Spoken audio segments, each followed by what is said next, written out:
ओम नमः शिवाय। नमस्ते दोस्तों, शिव गीता की इस यात्रा में आपका स्वागत है, अभिनंदन है। शिव गीता में संवाद विधि का प्रयोग किया गया है, जिसमें शौनक जी और आदि ऋषि सूत जी से मुक्ति की साधना के रहस्यों को जानने के लिए प्रश्न पूछते हैं तथा इसकी विधि जो स्वयं भगवान शिव जी ने श्री रामचंद्र जी को दंडकारण्य में बताई थी, यही श्री शिव राघव संवाद के रूप में शिव गीता में वर्णित है। यही ज्ञान परंपरा से चला आ रहा था, जिसका वर्णन सूत जी ऋषियों के सामने करते हैं। इस ज्ञान को सर्वप्रथम स्कंद जी ने प्राप्त किया था।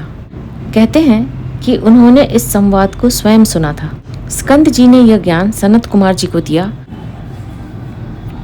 और सनत कुमार जी द्वारा व्यास जी के पास आया तथा बादरायण व्यास जी की कृपा से यह सूत जी को प्राप्त हुआ, जिसका वर्णन वे ऋषियों के सामने कर रहे हैं।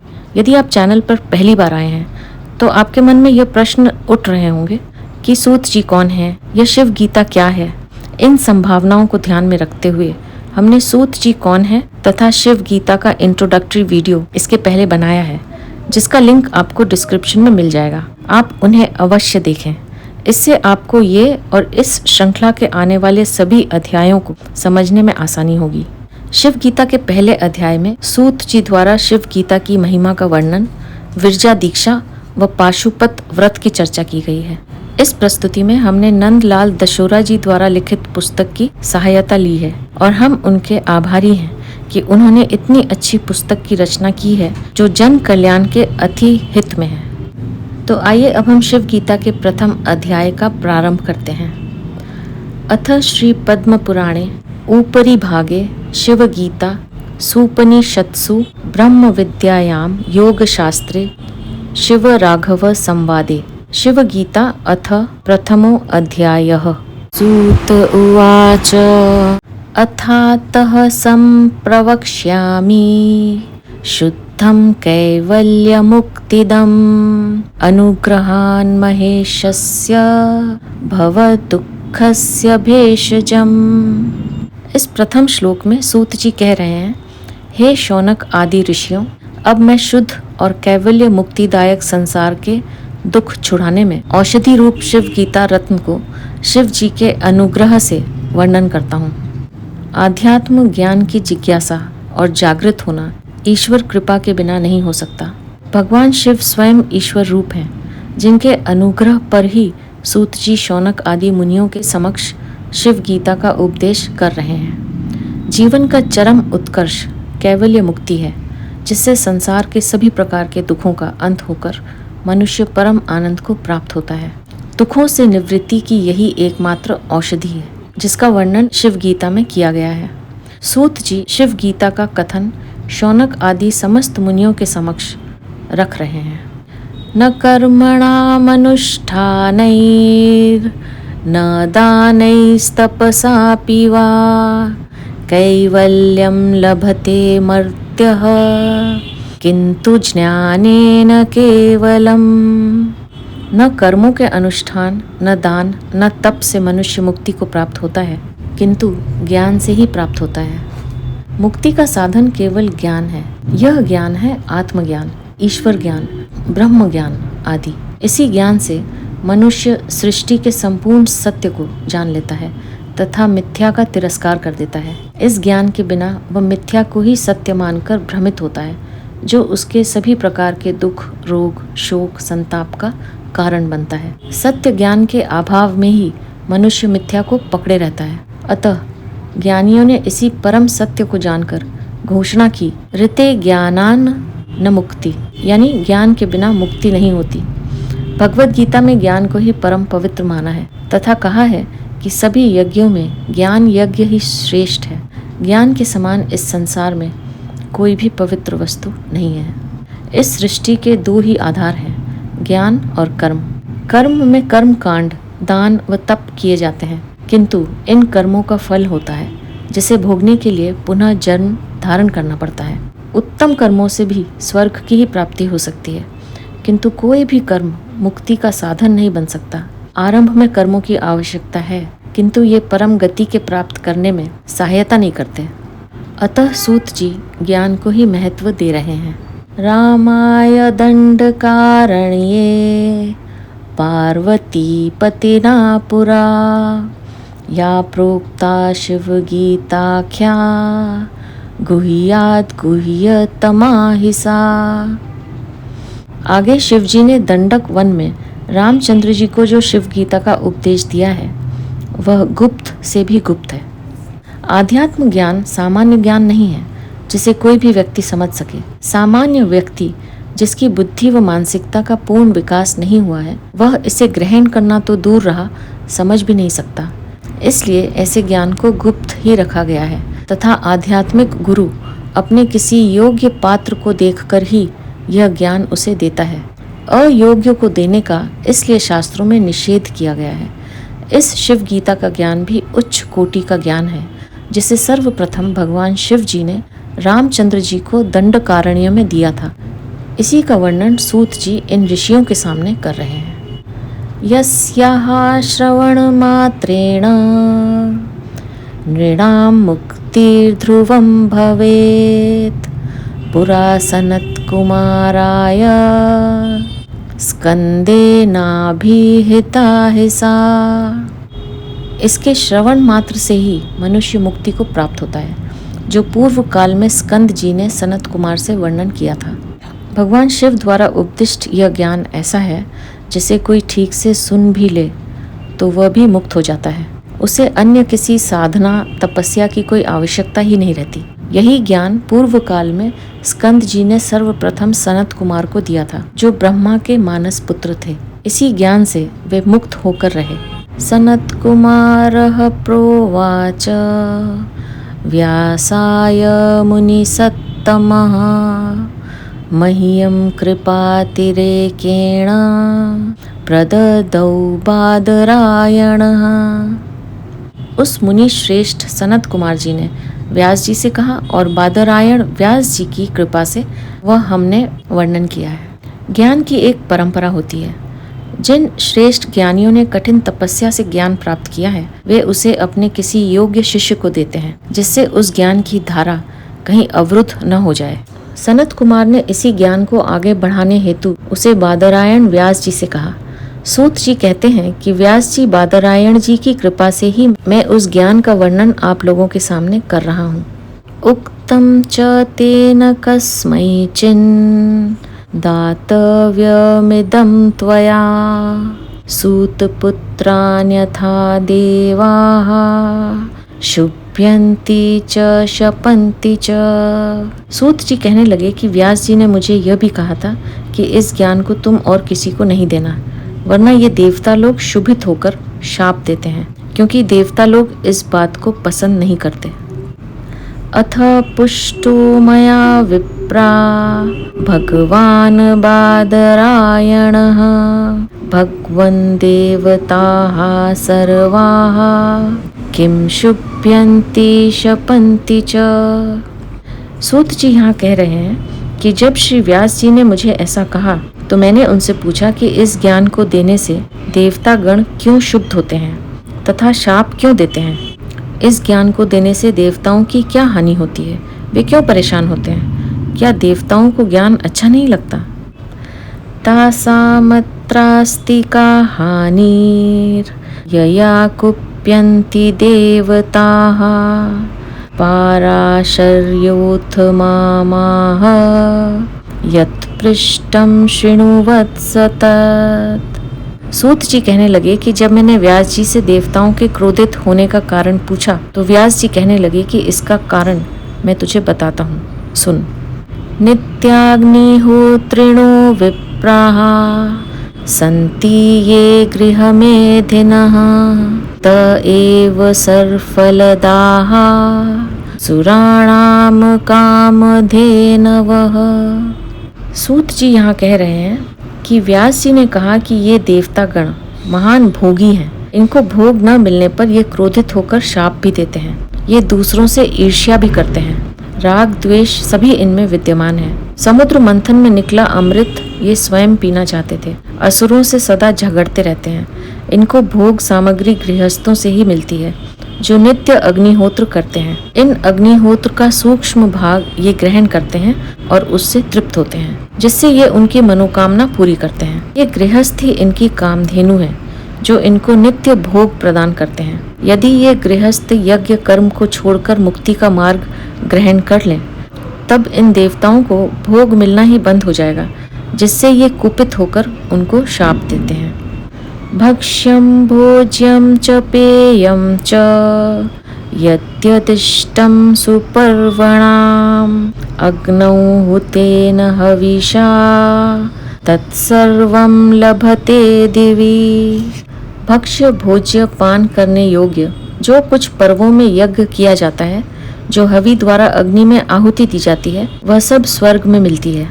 विशेष पर्वों में गृहस्थ यज्ञ किया करते हैं, जिनमें सभी प्रकार के भक्ष्य भोज्य तथा पान किए जाने वाले पदार्थों की अग्नि में आहुति देते हैं। इन पदार्थों का सूक्ष्म रूप ये देवगण स्वर्ग में स्वीकार करते हैं, जिससे वे तृप्त होते हैं। यदि ये गृहस्थ यज्ञ न करें तो ये देवता अतृप्त रहकर उन्हें शाप देते हैं तथा कई प्रकार से उनको दुख भी देते हैं। न्यायदस्ति सुरेशानाम इष्ट सिद्धि प्रदम दिवि दुग्ध्री धेनुर यथा नीता दुःखदा गृहमेधिनाम। देवताओं को स्वर्ग में जो भी भोग सामग्री प्राप्त होती है, वह सब गृहस्थों द्वारा किए गए यज्ञ आदि से ही प्राप्त होती है। यदि गृहस्थ यज्ञ आदि कर्म न करें तो ये देवतागण असंतुष्ट होकर गृहस्थों को दुख देते हैं। जिस प्रकार किसी गृहस्थ को कोई दुही हुई गाय दे तो उसको उससे कोई लाभ नहीं होता, इसी प्रकार यज्ञ द्वारा जो देवताओं को तृप्त नहीं करता, इससे देवता लोग भी दुखी होते हैं। तथैवं ज्ञानवान विप्रो देवाना दुःखदो भवेत् त्रिदशास्तेन विघ्नति प्रविष्टा विषयं नृणाम्। इसी प्रकार ज्ञानवान ब्राह्मण देवताओं का दुख दाता ही है, कारण कि वह कर्म नहीं करता। इस कारण इसके विषय भार्या पुत्र आदि में प्रवेश करके देवता विघ्न करते हैं।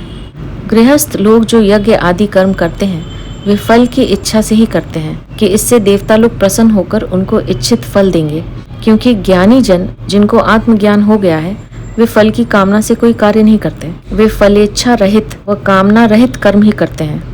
इससे देवतागण अप्रसन्न रहते हैं तथा वे भार्या पुत्र आदि में प्रवेश करके घर में अशांति ही पैदा करते रहते हैं। देवगण भी भोग ही पसंद करते हैं जो उन्हें गृहस्थों से ही प्राप्त होता है। ज्ञानी जनों से उन्हें भोग प्राप्त नहीं होते, इसलिए वे उन्हें सताते रहते हैं।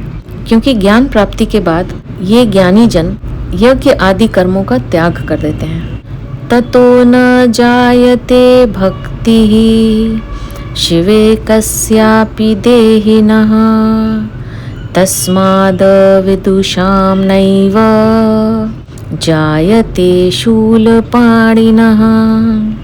यानी इससे किसी देहधारी की शिव में भक्ति नहीं होती, इसी कारण मूर्खों को शिव जी का प्रसाद नहीं मिलता। यानी जो ज्ञान मार्ग पर चलते हैं, वे किसी देवी देवता भूत प्रेत आदि की उपासना न करके केवल आत्मा की तथा ईश्वर की ही उपासना करते हैं। यह उपासना बिना किसी भौतिक वस्तु की कामना के ही की जाती है, क्योंकि अज्ञानी जन केवल भौतिक सुखों की ही कामना करने के कारण देवताओं को भजते हैं। ऐसे अज्ञानी जनों की शिव में भक्ति नहीं होती, जिससे उनको शिव जी का प्रसाद नहीं मिलता, उनकी कृपा प्राप्त नहीं होती। शिव जी की कृपा प्राप्त करने के लिए निष्काम भक्ति आवश्यक है। यथा कथम चिज्जातापि मध्ये विच्छिद्यते नृणाम जातं वापि शिव ज्ञानम न विश्वासं भजत्यलम। यानी और जो यथा किंचित जानता भी है, वह किसी कारण मध्य में ही खंडित हो जाता है, और जो किसी को ज्ञान हुआ भी तो वह विश्वास से नहीं भजता। यानी भगवान शिव स्वयं ईश्वर है, वे ही निराकार ब्रह्म के सगुण रूप हैं। धर्मों में जिस ईश्वर की बात कही गई है, वे ही भगवान शिव हैं। सभी देवगण उन्हीं की विभिन्न विभूतियां हैं। ये देवगण उसी शिव के अधीन रहकर मनुष्यों की कामनाओं की पूर्ति तो कर सकते हैं, किंतु वे ईश्वर की प्राप्ति नहीं करा सकते। जो मनुष्य उस शिव के विषय में थोड़ा बहुत जानता भी है, किंतु उसकी वासना भोगों में ही सीमित रहती है, जिससे उसे ईश्वर प्राप्ति नहीं हो सकती। भोगों की वासना तीव्र होने से उसकी ज्ञान प्राप्ति की साधना मध्य में ही खंडित हो जाती है, अथवा किसी को उसका ज्ञान हो भी गया तो उसमें उसकी श्रद्धा नहीं होती, जिससे उस ज्ञान का उचित फल नहीं मिलता, अर्थात उसकी मुक्ति नहीं हो सकती। तो ये 14 श्लोक सूत जी ने कहे। अब आइए देखते हैं ऋषि क्या कहते हैं। ऋषि उवाच यद्देवं देवता विघ्ना माचरन्ति तनुभृतां पौरुषं तत्र करस्यास्ति येन मुक्तिर्भविष्यति। यानी ऋषि बोले, जब इस प्रकार से देवता शरीरधारियों को विघ्न करते हैं तो फिर इसमें किसका पुरुषार्थ है जो मुक्ति को प्राप्त होता है? मुक्ति ज्ञान से ही होती है, यह कर्म से प्राप्त नहीं होती। जो ज्ञान की उपासना छोड़कर देवताओं को प्रसन्न करके केवल भोग प्राप्ति की ही इच्छा करते हैं, उनकी कभी मुक्ति नहीं हो सकती। इसलिए जो इन देवताओं की पूजा छोड़कर केवल मुक्ति के लिए ज्ञान की साधना करते हैं, उनसे ये देवगण रुष्ट होते हैं, क्योंकि उनको भोग मिलना बंद हो जाता है। वे विघ्न पैदा कर उस साधना को भंग करने का प्रयास करते हैं। इसके लिए ऋषिगण सूत जी से पूछते हैं कि यदि ये देवता विघ्न डालते हैं तो फिर मनुष्य की मुक्ति किस पराक्रम से होती है, स्वयं के पुरुषार्थ से अथवा ईश्वर कृपा से? कृपया इसे समझाइए। सत्यम सूतात्मज ब्रूहि तत्रोपायोस्ति वा न वा। यानी हे सूत पुत्र, आप सत्य कहिए कि इसका कोई उपाय है या नहीं है। ऋषिगण सूत जी से फिर मुक्ति का उपाय पूछते हैं कि फिर मुक्ति का कोई उपाय है या नहीं, क्योंकि देवताओं से लड़कर उन पर विजय पाना तो अति कठिन है। उत्तर में सूत जी क्या कहते हैं? सूत उवाच कोटिजन्मार्जितैः पुण्यैः शिवे भक्तिः प्रजायते। सूत जी बोले, करोड़ों जन्मों से पुण्य संचित होने से शिव में भक्ति उत्पन्न होती है। यानी मनुष्य अनेक पशु योनियों से गुजरकर मनुष्य योनि में जन्म लेता है, जिससे उसमें पशु तुल्य संस्कार ही रहते हैं। वह आहार, निद्रा, भय और मैथुन को ही जीवन का सर्वस्व मानकर जीता है। किंतु ज्यों-ज्यों उसकी चेतना का विकास होता जाता है, उसके मन और बुद्धि का विकास होता जाता है, तब वह इन तुच्छ भोगों को त्याग कर उच्च भोग की कामना करने लगता है। वह स्वर्ग सुख की कामना करता हुआ यह कर्म करने लगता है। इससे भी जब उसे संतुष्टि नहीं होती, तब वह इनकी भी उपेक्षा कर ईश्वर प्राप्ति की ओर बढ़ता है। इसमें उसको करोड़ों जन्म लग जाते हैं। ईश्वर अथवा शिव में भक्ति का होना तथा मुक्ति की इच्छा का जागरण पूर्व जन्मों में किए गए पुण्य कर्मों का ही फल है। इसलिए हर व्यक्ति की शिव में भक्ति नहीं हो सकती। इष्टापूर्तादिक कर्माणि तेनाचरति मानवः शिवार्पण धिया कामान् परित्यज्य यथा विधि। यानी उस भक्ति के होने से इष्ट पूर्तादि कर्मों की कामना छोड़कर मनुष्य शिव जी में ही अर्पण बुद्धि से यथा विधि कर्म करता है। प्रत्येक व्यक्ति कर्म करके फल की ही चाह करता है। यह भक्ति नहीं बल्कि व्यापार हुआ। हम शिव जी की अथवा किसी और देवता की उपासना या भक्ति इसलिए करते हैं कि हमें धन मिल जाए, नौकरी मिल जाए, पद उन्नति हो जाए, मुकदमा जीत जाए, चुनाव जीत जाए आदि अनेक कामनाओं को लेकर ही करते हैं, अथवा स्वर्ग की चाह से करते हैं। यह भक्ति नहीं है। सूत जी कहते हैं कि जो शिव की भक्ति करना चाहता है, उसे अपने सभी सांसारिक भोगों की कामनाओं का त्याग कर केवल शिव की कृपा प्राप्त करने के लिए ही करनी चाहिए, तथा अपने सभी कामों को तथा उनके फलों को शिव जी को अर्पण कर देना चाहिए। जो मिल जाए उसी से संतुष्ट रहना चाहिए। अनुग्रहात्तेन शंभोर जायते सुदृढ़ो नरः ततो भीताः पलायन्ते विघ्नं हित्वा सुरेश्वराः। उन शिव जी के अनुग्रह से जब यह प्राणी दृढ़ भक्तिवान होता है, तब विघ्न छोड़कर भयभीत होकर देवता पलायन कर जाते हैं। जब किसी मालिक की किसी पर कृपा हो जाती है, तो फिर नौकरों की क्या हिम्मत हो सकती है कि वे उसके कार्य में विघ्न डालें? शिव जी की भक्ति में जब स्वयं भगवान शिव उस पर कृपा करने लगते हैं, तो देवगण भयभीत होकर भाग जाते हैं। फिर उनकी हिम्मत विघ्न डालने में नहीं हो सकती। वे भी शिव से भयभीत रहते हैं, कि वे हमारा अकल्याण न कर दें। जायते तेन शुश्रूषां चरिते चंद्रमौलिनः शृण्वतो जायते ज्ञानम ज्ञानादेव विमुच्यते। उस भक्ति के करने से शिव जी के चरित्र श्रवण करने की अभिलाषा उत्पन्न होती है। तब सुनने से ज्ञान होता है और ज्ञान से मुक्ति हो जाती है। केवल भक्ति ही मुक्ति का साधन नहीं है, मुक्ति का साधन तो केवल ज्ञान ही है। किंतु भक्ति से मनुष्य उस शिव तत्व के चरित्र व उसके कार्यों का श्रवण करता है।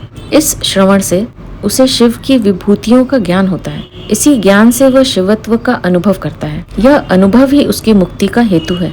जब तक शिवत्व की अनुभूति नहीं हो जाती तब तक मुक्ति असंभव है। बहुनात्र विमुक्तेन यस्य भक्तिः शिवे दृढ़ा महापापोपपापौघ कोटिग्रस्तोऽपि मुच्यते। बहुत कहने से क्या होता है, जिसकी शिवजी में दृढ़ भक्ति है वह करोड़ों पापों से जकड़ा हुआ हो तो भी मुक्त हो जाता है। मनुष्य का मन बड़ा स्वार्थी है, उसकी परमार्थ में कोई रुचि नहीं होती। अपने ही स्वार्थ पूर्ति के कारण वह सदा भोगों की ही कामना करता रहता है, जिससे उसे क्षणिक सुख तो मिल जाता है किंतु शाश्वत आनंद से वह वंचित ही रह जाता है। मगर जिसकी शिव जी में दृढ़ भक्ति हो जाती है तो वह मन की इन शुद्र वासनाओं से मुक्त हो जाता है। मन से मुक्त हो जाना ही मुक्ति है। संसार में सभी पाप पुण्य मन की वृत्तियों के कारण होते हैं। ईश्वर की प्राप्ति होने पर वह मन से मुक्त हो जाता है। जब मन ही नहीं रहता तो सभी पाप पुण्य भी नष्ट हो जाते हैं, चाहे वे करोड़ों जन्मों से संग्रहित हों, फिर उनका फल उसे नहीं भोगना पड़ता। यह सब शिव जी की कृपा से ही होता है। मुक्ति में केवल मन ही बाधा है, जो शिव जी की कृपा से ही दूर की जा सकती है।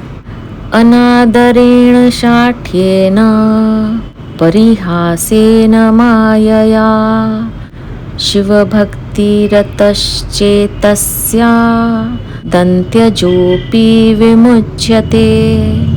अनादर से, मूर्खता से, परिहास से, कपटता से भी जो मनुष्य शिव भक्ति में तत्पर है वह अंत्यज भी मुक्त हो जाता है। भगवान शिव कोई मनुष्य नहीं है जो किसी पर नाराज होकर बदला लेंगे, न वे कोई देवता हैं जो कुपित होकर किसी को शाप देंगे।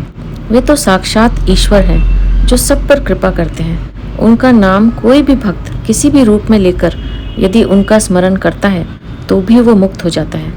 ऐसी उनकी महानता है। एवं भक्तिश्च सर्वेषां सर्वदा सर्वतोमुखी तस्यां तु विद्यमानायां यस्तु मर्त्यो न मुच्यते।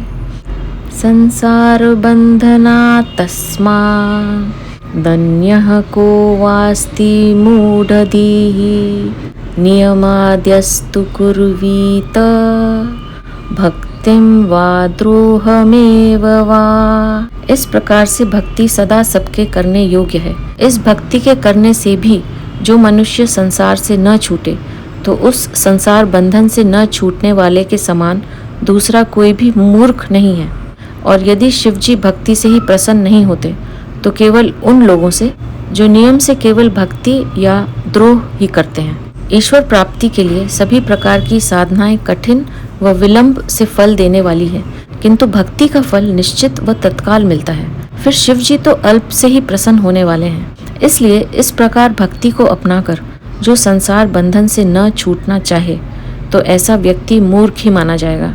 यदि कोई भक्ति करके भी संसार बंधन से न छूटे तो वे केवल भक्ति को ही दोष देने लगते हैं, किंतु वे उसके नियम को नहीं जानते कि भक्ति किस प्रकार करनी चाहिए। तस्यापि चेत प्रसन्नौसौ फलं यच्छति वंचितं रिद्ध किंचित समादाय शुल्लकं जलमेव वा यो दत्ते नियमेनासौ तस्मै दत्ते जगत्त्रयं तत्राप्यशक्तो नियमान नमस्कारं प्रदक्षिणां यः करोति महेशस्य तस्मै तुष्टो भवेत् शिवः प्रदक्षिणा स्वशक्त्या ततोपि यह स्वान्ते चिन्तयेत् शिवम्। उन पर भी प्रसन्न होकर शिवजी मनोवांछित फल प्रदान करते हैं।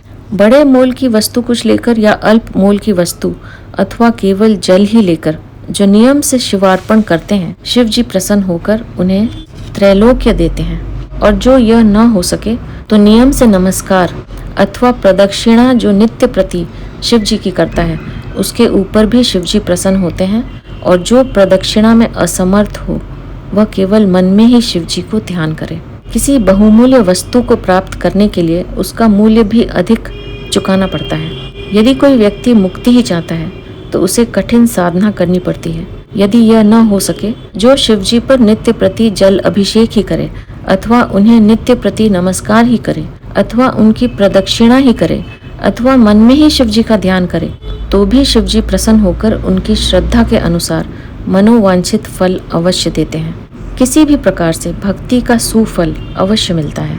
गच्छन् समुपविष्टो वा तस्याभीष्टं प्रयच्छति चन्दनं बिल्वकाष्ठस्य पुष्पाणि वनजान्यपि फलानि तादृशानेव यस्य प्रीतिकराणि वै दुष्करं तस्य सेवायां किमस्ति भुवनत्रये। चलते हुए और बैठे हुए में जो उनका स्मरण करे उसको भी अभीष्ट पदार्थ प्रदान करते हैं। चंदन, बेल, काष्ठ तथा वन में उत्पन्न हुए फल जिसको अधिक प्रीति करने वाले हैं, उससे शिवजी की सेवा करने में त्रिलोकी में कौन सी वस्तु दुर्लभ है। भगवान शिव ऐसे दयालु हैं कि वे थोड़े में ही प्रसन्न हो जाते हैं। शिव जी को किसी मूल्यवान सामग्री की कोई अपेक्षा नहीं रहती। वे वनों में भी जो वस्तु उपलब्ध हैं, जैसे चंदन, बेल, काष्ठ अथवा वनों में उत्पन्न होने वाले फल, उनको अधिक प्रिय हैं। जो मनुष्य इनसे भी उनकी सेवा करते हैं वे उसे भी कुछ देने में समर्थ हैं, क्योंकि उनके लिए त्रिलोकी में कोई भी वस्तु दुर्लभ नहीं है। वन्येषु यादृशी प्रीति वर्तते परमेशितुः उत्तमेष्वपि नास्येव तादृशी ग्रामजेष्वपि। वन के उत्पन्न हुए फल, मूल आदि में शिव जी की जैसी प्रीति है, वैसी ग्राम नगर में उत्पन्न हुए उत्तम उत्तम फल मूलों में नहीं होती। शहरों में कई प्रकार के मिष्ठान व भोज्य पदार्थ बनते हैं तथा मनुष्यों ने कई प्रकार के फल मूल तैयार किए हैं, लेकिन शिव जी को वनों में जो कुछ फल मूल प्रकृति द्वारा अपने आप उत्पन्न होते हैं उन्हीं से प्रीति है, ताकि सामान्य मनुष्य भी बिना किसी व्यय से इनके द्वारा शिव जी की पूजा कर सकें। इसी कारण वे हर वर्ग के लिए पूज्य बन गए। तम त्यक्त्वा तादृशं देवं यः सेवेतान्य देवतां स हि भागीरथीं त्यक्त्वा कांक्षते मृगतृष्णिकाम्। ऐसे जो देवता को छोड़कर अन्य देवता का भजन सेवन करता है, वह मानो भागीरथी का त्याग करके मृग तृष्णा की इच्छा करता है। शिव जी जैसे देवता जो तुच्छ से प्रसन्न होकर इच्छित फल प्रदान करने में सक्षम है, में धन व्यय करके भी यदि इच्छित फल न मिले तो इसे इसी प्रकार समझना चाहिए कि वह व्यक्ति मानो गंगा का त्याग करके मृग जल की ही आशा करता है, जिससे कभी उसकी प्यास नहीं बुझ सकती। किंतु यस्यास्ति दुरितं कोटिजन्मसु संचितं तस्य प्रकाशते नायम् अर्थो मोहान्धचेतसः। किंतु जिनके करोड़ों जन्म के पाप संचित हो रहे हैं, जिनका चित्त अज्ञान अंधकार से आच्छादित हो रहा है, उनको शिवजी की भक्ति का लाभ नहीं मिलता। ईश्वर की भक्ति पूर्व जन्मों में किए गए सुकृत का ही फल है। जो तामसी वृत्ति वाला है, जिसने कभी सुकर्म किया ही नहीं, जो भोगों में ही रह रहकर सदा पाप कर्म ही करता आया है, जिसकी बुद्धि का विकास ही नहीं हुआ है, वह ईश्वर व धर्म के रहस्य को नहीं समझ सकता। ऐसे व्यक्ति की भी शिव में भक्ति नहीं हो सकती तथा बिना भक्ति के कोई भी देवता उसे मुक्ति नहीं दे सकते। अतः सर्वप्रथम उसे सुकृत द्वारा मलिन चित्त को स्वच्छ करना ही होगा, तभी उसे ईश्वर की कृपा का प्रसाद मिलेगा। न काल नियमो यत्र न देशस्य स्थलस्य च यत्रास्य चित्तं रमते तस्य ध्यानेन केवलम। काल, देश तथा स्थान का भी कुछ नियम नहीं है। जहाँ जिसका चित्त लग सके वहीं ध्यान करे। किसी भी अन्य देवता की उपासना में अथवा योग साधना में स्थान, देश व काल का ध्यान रखना आवश्यक है। जैसे मंदिर हो, गुफा हो, एकांत स्थान हो, बैठने के लिए मृग चर्म हो, प्रातः काल हो, ब्रह्म मुहूर्त हो, पवित्र स्थल हो, गंगा तट हो, नवरात्रि का समय हो, आदि अनेक बातों का ध्यान रखकर ध्यान तथा उपासना की जाती है, तभी वह सफल होती है। किंतु शिव जी के ध्यान में ऐसा कोई नियम नहीं है। चलते फिरते, उठते बैठते, कहीं भी जहाँ चित्त शांत हो जाए वहीं शिव जी का ध्यान किया जा सकता है। इतना सरल मार्ग है। आत्मत्वेन शिवस्यासौ शिव सायुज्यमाप्युनात् अतिस्वल्पतरायुः श्रीर्भूतेशांशाधिपोऽपि यः स तु राजाहमस्मीति वादिनं हन्ति सान्वयम् कर्तापि सर्वलोकानाम् अक्षैश्वर्यवानपि शिवः शिवोऽहमस्मीति वादिनं यं च कञ्चन आत्मना सह तादात्म्य भागिनं कुरुते भृशम्। शिव रूप से अपनी आत्मा में ध्यान करने से शिव की ही सायुज्य मुक्ति की प्राप्ति हो जाती है। जिसकी आयु बहुत थोड़ी है, लक्ष्मी से भी हीन हो और शिव जी की एक अंश रूपी सार्वभौम पद युक्त मैं राजा हूँ, ऐसे अभिमान से कहने वाले का वंश सहित संहार हो जाता है। जो संपूर्ण लोकों का कर्ता तथा अक्षय ऐश्वर्यवान पुरुष भी अभिमान रहित होकर शिव शिवोहम इस प्रकार से कथन करता है, उसको शिव आत्मस्वरूप के तादात्म्य भागी अर्थात शिव रूप ही कर देते हैं। भगवान शिव एक महान कृपालु हैं, जो दूसरी ओर सहारक भी हैं। जो शिव को अपनी आत्मा में स्थित मानकर निरंतर ध्यान करते हैं, उनको शिव जी की सायुज्य मुक्ति प्राप्त होती है। वह सदा शिव के समीप ही स्थित रहता है। किंतु जो मृत्यु के समीप पहुंचा हुआ है तथा धन हानि व दरिद्र है, वह भी यदि अभिमानवश कहता रहता है कि मैं राजा हूँ, मैं विद्वान हूँ, मैं ज्ञानी व महापंडित हूँ, ऐसे अभिमानी व्यक्ति का शिव संहार कर देते हैं। इसके विपरीत जो संपूर्ण ऐश्वर्यवान है, वह भी यदि अपने को तुच्छ समझकर अभिमान रहित होकर मैं शिव रूप हूँ, मैं शिव हूँ, ऐसा निरंतर चिंतन करता रहता है, तो वह शिव रूप ही हो जाता है। मनुष्य जैसा विचार करता है वैसा ही हो जाता है। अहंकारी व्यक्ति कभी ईश्वरत्व को प्राप्त नहीं हो सकता। धर्मार्थ काम मोक्षाणाम पारम यस्याथ येन वै मुनयस्तत् प्रवक्ष्यामि व्रतम पाशुपताभिधम। आगे सूत जी कहते हैं, हे ऋषियों, जिस व्रत के करने से प्राणी को धर्म, अर्थ, काम, मोक्ष ये चारों पदार्थ प्राप्त होते हैं, मैं वह पाशुपत व्रत तुमसे वर्णन करता हूँ। सूत जी ऋषियों से कहने लगे कि जो इस पाशुपत व्रत को करता है, उस व्यक्ति को धर्म, अर्थ, काम व मोक्ष की चारों सिद्धियां प्राप्त हो जाती हैं। वह संसार में सुख पूर्वक जीवन यापन करता हुआ अंत में मोक्ष को प्राप्त होता है। इस व्रत का मैं तुमसे वर्णन करता हूँ, तुम इसे ध्यान पूर्वक सुनो।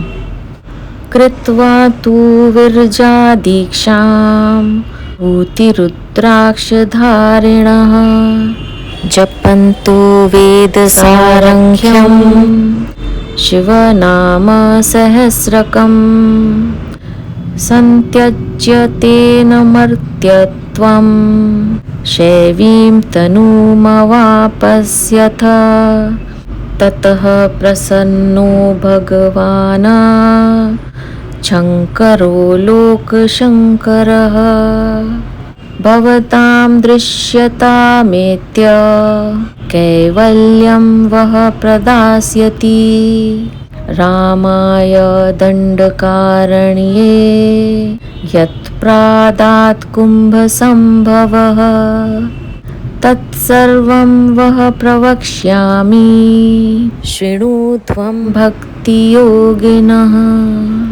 विरजा नामक दीक्षा को लेकर विभूति और रुद्राक्ष को धारण कर वेदसार नामक शिव सहस्रनाम को जप करते हुए इस मानव शरीर को त्याग कर शैव शरीर को प्राप्त होने पर लोक का कल्याण करने वाले शंकर जी प्रसन्न होकर दर्शन देकर कैवल्य मुक्ति देंगे।